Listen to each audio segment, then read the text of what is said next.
নমস্কার, I am প্রকাশ মাহাতো ব্লগে আমার স্বাগতম। আজকের আমরা সকালবেলা বেরিয়ে গেলাম আমার গ্রাম ষষ্ঠীতলা গ্রাম। ষষ্ঠীতলা থেকে আমাদের অঞ্চলের মধ্যেই আছি। তো এই ষষ্ঠীতলা গ্রামের আকাশ বাতাস রাস্তা, এই যে ফিশারি জলঘর আমরা যেটা বলি, এর যে বিশেষত্ব, আমরা যে মাছ খাই টাটকা মাছ, তো দেখুন এখন সবে ফিশারি রেডি হয়ে গেছে, এতে মাছ ছাড়া হচ্ছে। তো আজকে আমরা বেরিয়ে পড়লাম এই যে ষষ্ঠীতলা গ্রাম। যে আমরা গ্রামে থাকি কেন এত ভালো লাগে, মুক্ত বাতাস এবং এখানকার মানুষজন অসাধারণ, একে অপরের সাথে ভালোবাসা। এবং এই দেখুন রাস্তাটা কত সুন্দর লাগছে, দুই পাশ দিয়ে মাঝখান দিয়ে বেরিয়ে পড়েছে রাস্তা,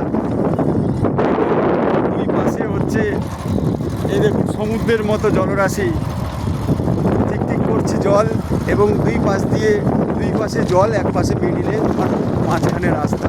এই ষষ্ঠীতলা গ্রামের যে বৈশিষ্ট্য বা বিশেষত্ব, আপনারা এই ষষ্ঠীতলা গ্রামে এসে যদি না ঘোরেন এবং যদি না আপনারা দেখেন, এই দেখুন একটা ইঞ্জিন ভ্যান আমাদের পাশ দিয়ে যাচ্ছে, এই যে ভ্যানের আওয়াজ এবং স্নিগ্ধ বাতাস।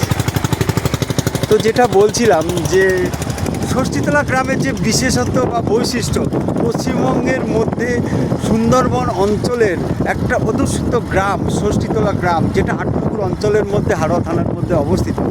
এই ষষ্ঠীতলা গ্রামের বিশেষত্ব বৈশিষ্ট্য হচ্ছে হাঁড়িয়া। আপনারা যদি এই গ্রামে আসেন, কোনো দিন যদি আসেন বা এসেছেন, তো যদি হাঁড়িয়া যদি না খান তাহলে এর মহত্ব আপনারা পাবেন না। এই যে আমরা গ্রাম বাংলায় একে আমরা রাইস বিয়ার বলি, কি বলি? রাইস বিয়ার। এই রাইস বিয়ার খেলে, যেটা ভাত দিয়ে আমাদের, যাকে ভাত চালটাকে ফুটিয়ে মানে তৈরি করা হয়, যেটাকে আমরা আমাদের ভাষায় বলি, গ্রাম্য ভাষায় বলি কসনা তোলা বলা হয়। তো এইটা দিয়ে সেই 3 দিন 4 দিন রাখলে সেই হাঁড়িয়া মদটা তৈরি হয়ে যায়। তো আপনারা যদি কোনো দিন আসেন, তো এটা আপনারা টেস্ট করতে পারেন এবং এই যে গ্রামের বৈচিত্র্য আপনারা ঘুরে দেখতে পারেন।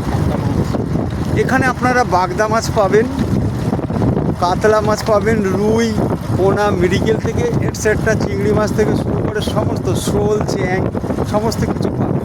তো বন্ধুরা, কেমন লাগলো আজকের আমার গ্রাম ঘুরলাম। আমার ভাই বিনয়কে নিয়ে বেরিয়ে পড়েছিলাম, আমরা দুজন একটা কাজেও গিয়েছিলাম, তো সেই কাজটা হলো। তো কেমন লাগলো আমার নেক্সট আপনারা আমাকে দেখতে পাবেন এপিসোডে, কিন্তু আজকের আপনারা কমেন্ট করে জানান আমার এই ব্লগটা কেমন হলো। বলে চলো দেখা হচ্ছে পরের ব্লগে।